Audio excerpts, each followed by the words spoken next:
for 5 minutes. Thank you very much, Mr. Chairman. All day, we've been hearing from my Democrat colleagues that TCJA was nothing but a bailout for the rich. I just smile when I hear that. You know, it did nothing for the middle and low income households. They were all left behind. And yet somehow, my friends on the other side have missed that according to the Federal Reserve, low and middle income families received the largest increase in wealth during 2018 and 2019. That low income families saw their net worth increase by 37%, while middle income families' net worth increased by 40%. So in the 2 years after TCJA, more than 6.6 million people were lifted out of poverty, dropping the poverty rate to 10.5%, the lowest level in U.S. history. And then we hear the Trump tax cuts were just for big corporations.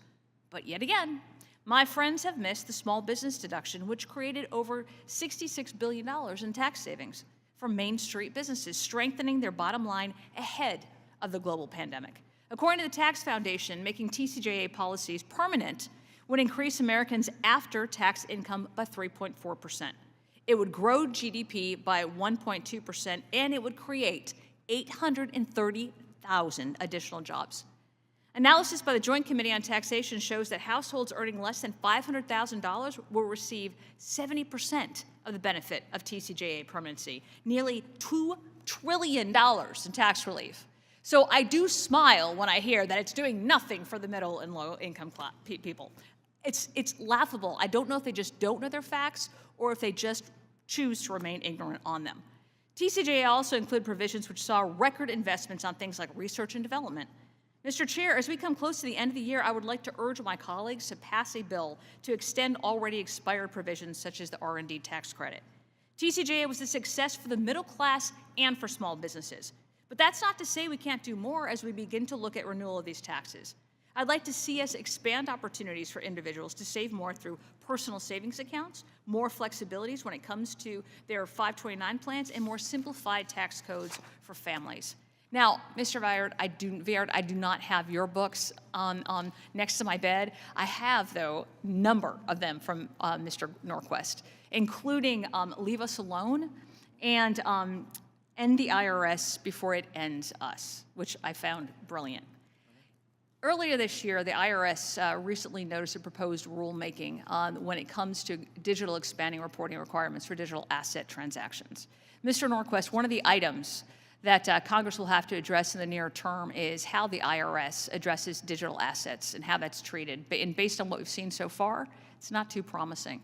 But how should Congress look at treating these digital assets?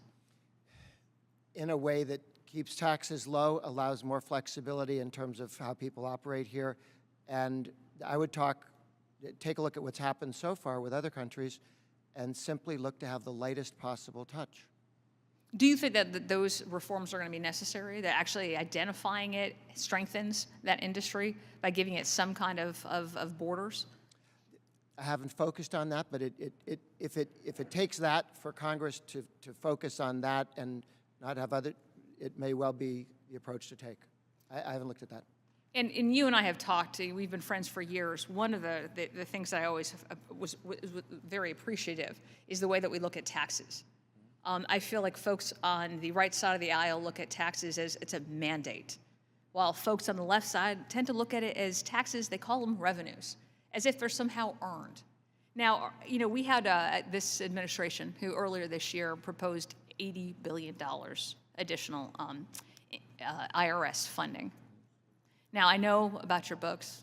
Tell me what you think that does to the economy. Because what we're hearing is if we don't spend all that money on the IRS, we're going to lose out on revenues. Tell me what it does for the American people. Well, one of the questions you have to ask is, what is the history of the IRS? At our website at ATR, John Karch compiled all the news reports about every time the IRS has said, if you just gave us more money, we'd get you $1 jillion. And then if you just gave us more money, we'd all spend it on computers, and that would make us more efficient.